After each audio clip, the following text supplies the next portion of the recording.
Hey girls, I have a really interesting video for you all today. So recently, I did a poll on my community page asking you girls if y'all wanted to see a tour of my Terraria base, and a majority of y'all voted yes, so here we go.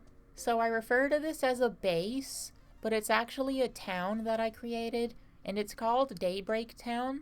We are on the west side of town, and as you can see from this giant pit, along with this guard tower, nobody is allowed into Daybreak Town without my say-so.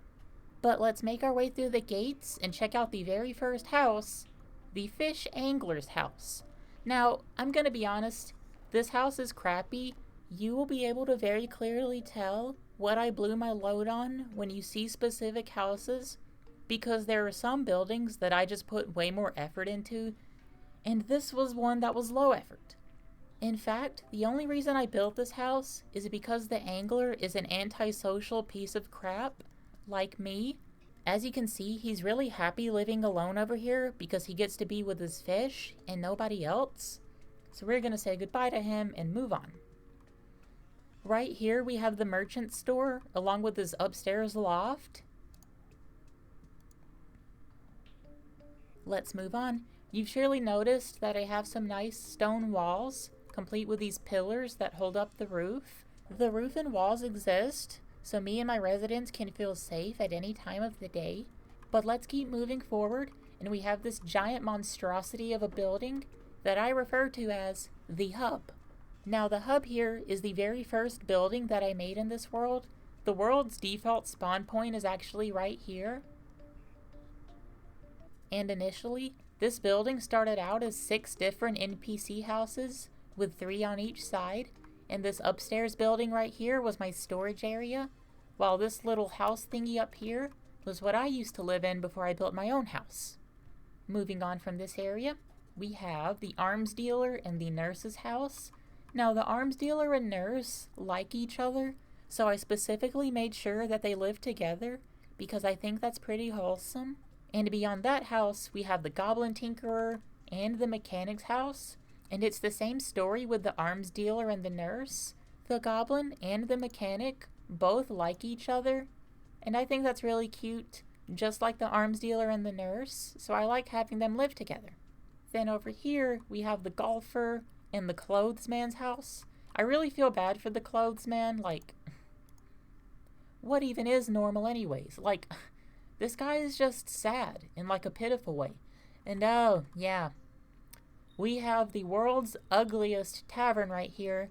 I'm going to be honest, I think this looks like crap, particularly the roof. I feel like the first floor looks fine, but this second floor is just ugly as hell. The second floor used to look even worse before I made some edits to it, so now it looks slightly better than it used to. These platforms that I'm standing on is just a elevator. You can go all the way straight down here, all the way to hell. But I'm not going to show that in this video because I don't really have anything down there right now. But if you go up above the tavern, you will see my really crappy Hollywood sign, Daybreak Town. We also have some stairs over here that go all the way up to the roof where the Skybridge is, but I'll show that later.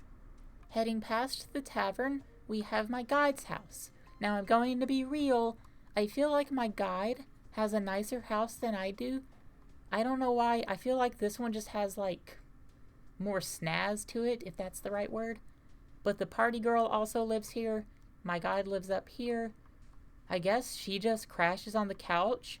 She used to live at the hub, but she decided to move here all on her own, so hey, if she wants to sleep on a couch, that's perfectly fine with me. But I wanted to make sure that my guide had a really nice house because he was the first friend I ever made in this world, and I'm gonna treat my day one with the utmost respect. Right next door to my guide's house, we have my house.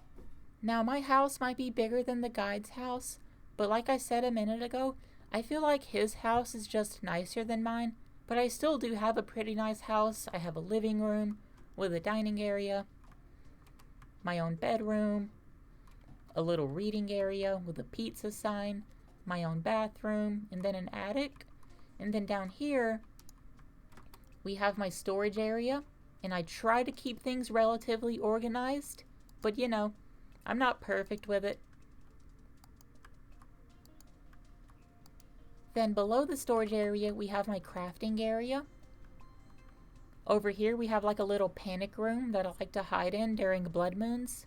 And finally, under here, we have my trophy room, which is completely unfinished. I only have the trophy for defeating King Slime, Cthulhu's Eye, and Cthulhu's Brain.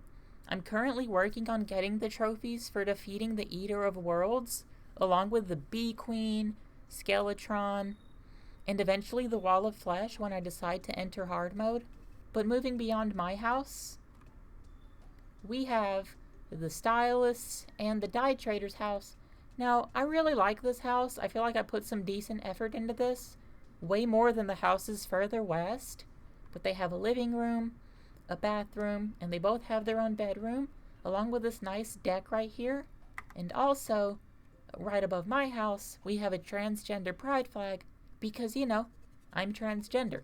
But also because the flag is just incredibly pleasing to look at from an aesthetical viewpoint, so I like having it in my worlds. And then we go right over here, and this is the exit. I did plan on creating another guard tower to go right here, but I ended up scrapping that idea because this isn't really supposed to be like a main entrance. It's really only supposed to be like an emergency exit. Like, let's say the town gets invaded and the citizens want to flee, they can go out this way. But that's all of the main houses and buildings in Daybreak Town. Let's take to the skies and go check out what's on the roof. Now, there's really not a whole lot going on the roof, but if you go all the way to the right over here, you will find my boss arena, complete with campfires and heart lanterns, so I regenerate health faster. This staircase right here only heads to this random sky island, and this sky island is where I found a pair of fledgling wings, which I'm gonna be honest, I didn't even know that you could get wings before hard mode, but I guess I got really lucky. Anyway, let's head back west and check out my Skybridge. We have made it to the Skybridge. The reason this thing exists is so that way I can comfortably get to the dungeon, which is on the far left side of the map, without any difficulty.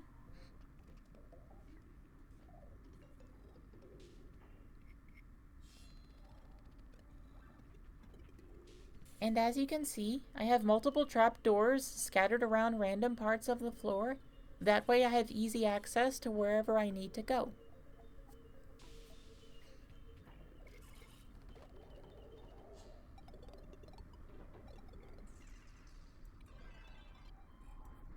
Here we are. We have safely traversed across the entire left side of the map without any difficulty at all.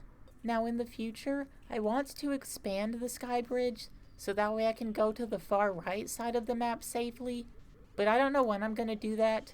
I feel like I should do that before I enter hard mode. That way I can reach the jungle without any issues. But we're going to use my magic mirror to go back home and wrap this video up. That is Daybreak Town in its entirety. I really hope you've enjoyed this tour. Thank you so much for watching, girls. I'll see you all next time. Stay classy and stay gassy.